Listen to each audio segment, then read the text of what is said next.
So May was Mental Health Awareness Month. So I wanted to explore a topic that's so pervasive these days, burnout, but I wanted to do it from a data perspective. And burnout is a growing concern in today's workforce and across the United States.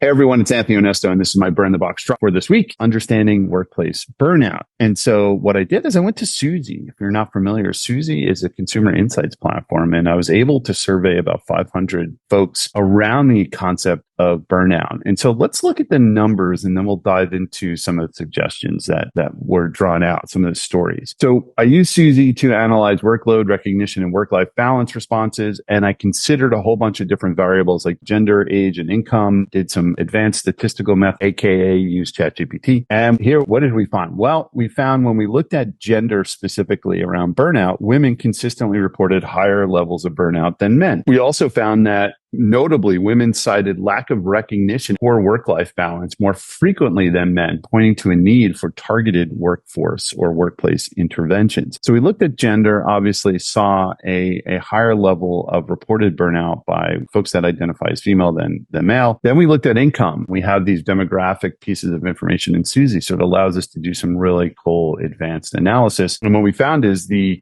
burnout, lower income brackets face the highest levels of burnout. And you can imagine that's likely because of their financial insecurity, their lower income. They're thinking about finances a lot more. In contrast, while financially secure, individuals with the highest income bracket reported burnout related to lack of recognition. 61% noted it as a stressor. So the insight suggests that while higher income can alleviate some stressors, it introduces other stressors. But I will tell you, let's take the more money. Kanye West says, money isn't everything, not having it is. Interplay between gender and income. So when we looked at gender and income, we saw some correlations here. Females earning under $25,000 a year reported the highest level of burnout. So females reporting higher level of burnout. Income at the lower levels, higher level income, combine those two things, it does create a demographic that probably requires urgent attention. Interesting enough, despite higher levels of burning, high income females express significant dissatisfaction with workplace recognition. So challenging some of the common perceptions that, income solved everything. But again,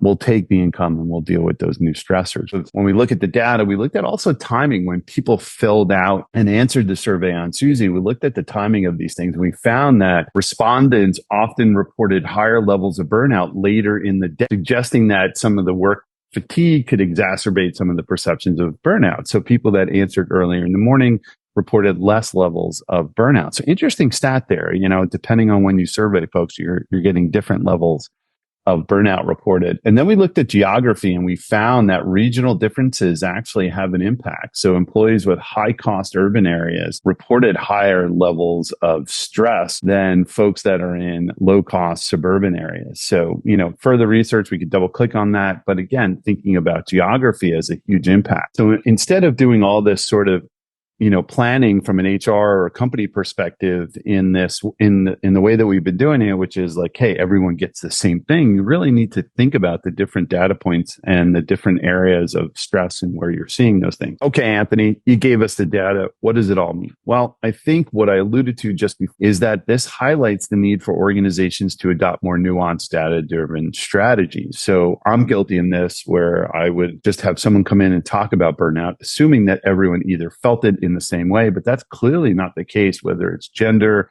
or income level or even geography. Work and burnout is very different in these different areas. Policies can aim to reduce workload, although that's not always the answer. I know there's a big push around the 4-day work week, but as you can see, it may not apply to everyone in terms of tackling their specific burnout. Recognition and support, great area. So those high income folks that identify as female, really a great place to provide them more recognition, but also look at the vulnerable groups, the low income female groups. We may need to look at tailored wellness programs for them, specifically around financial security. So it's a way of tackling all these things. And of course, we have to say the word AI because then we get blessed by the AI. But can AI be an incredible facilitator of reduction of burnout by removing some of the automation of all these different tasks and all these things that allow employees to focus more on value added work? Now, I know AI, it's getting better and better each day. So the opportunity to automate some of these things is going to be even greater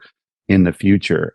So I think what we show here in this research is that companies can implement some effective strategies. You just got to do it from a data perspective. Aligning these strategies with the specific needs of the workforce can really foster a healthier and more engaged and productive workforce. It doesn't, the answers don't simply rely on just wellness training, but a real deeper look into the data, into the cultural operating systems that we have within our companies that allow for either advanced AI tools to help with reduction, recognition programs, or specified burnout reducing programs in your organization. Hopefully you enjoyed the latest Burn the Box post. We'll see you next time.